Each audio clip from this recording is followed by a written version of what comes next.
ہے، ایک آپ کا فیملی کورٹس ایکٹ 1964 ہے، ایک فیملی کورٹس آرڈیننس 1961 ہے اور ایک فیملی کورٹس رولز 1965 ہیں۔ تمام چاروں کے چاروں کمپریہنسو لاز کی کوئی ایک پروویژن ایسی نہیں ہے جو ڈپرائیو کرتی ہے ایک پیرنٹ کو to having a reasonable access with his child, کوئی ایک بھی پروویژن نہیں ہے۔ ویئرز جہاں تک آپ پریکٹس کی بات دیکھتے ہیں تو ہم دیکھتے ہیں پریکٹس میں کہ جیسے ہی ایک کیس آتا ہے کورٹ کے سامنے کسٹڈی لیٹیگیشن کا یا گارڈین پٹیشن آتی ہے تو سائلنٹلی جو باپ ہے اسے ہم ایک کرمنل کا درجہ دے دیتے ہیں سائلنٹلی، یعنی وہ نوٹیفائڈ نہیں ہوتا لیکن اسے ہم ایک کرمنل کی طرح ٹریٹ کرنا شروع کر دیتے ہیں، اور ایک 2 گھنٹے کی ملاقات کا ہم ایک ٹیمپلیٹ آرڈر پاس کر دیتی ہے کورٹ کے، جی آپ اسکیجول ہم نے فار دا ٹائمنگ بنا دی ہے، آپ کورٹ میں جا کے اپنے بچے سے مہینے میں 1 دفعہ یا 2 دفعہ 2 گھنٹے کے لیے اس احاطے میں ملاقات کر لیں۔ اگر آپ جیسے میں نے گزارش کی کہ یہ 4 لاز ہیں اور ان 4 لاز میں کوئی ایک پروویژن ایسی نہیں ہے جو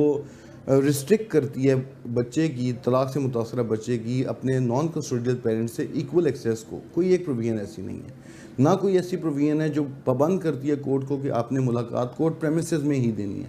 نہ کوئی پروویژن ایسی ہے ان چاروں لاز میں جو پابند کرتی ہے کورٹ کو کہ یہ ملاقات صرف 2 گھنٹے کی ہوگی، 2 گھنٹے سے زیادہ نہیں دی جائے گی۔ یہ آپ نے دیکھنا یہ ہے جہاں پہ بگاڑ پیدا ہو گیا ہے وہ انفارچونیٹلی وہ یہ ہے جو ہماری کورٹس کی طرف سے اس چیز کو ایک وہ آرڈر کو ہم نے جو صحیفہ قرآنی سمجھ لیا کہ جی چونکہ پچھلی کورٹ نے 2 گھنٹے کی ملاقات دی تھی تو اب آگے ہم 2 گھنٹے کی ملاقات ہی دیں گے، اس سے زیادہ آگے نہیں بڑھیں گے۔ میری انڈرسٹینڈنگ مطابق وہ غلط ہے۔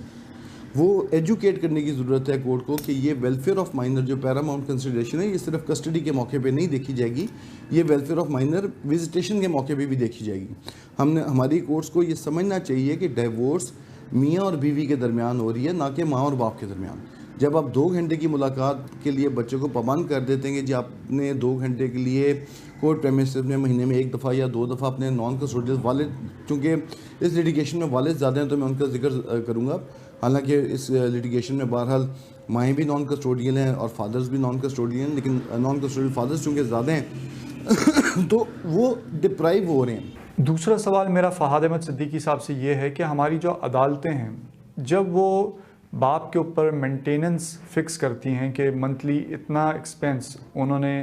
اپنے بچوں کو دینا ہے، تو اس کے لیے کیا چیزیں کنسیڈر کرتی ہے کورٹ باپ کے حوالے سے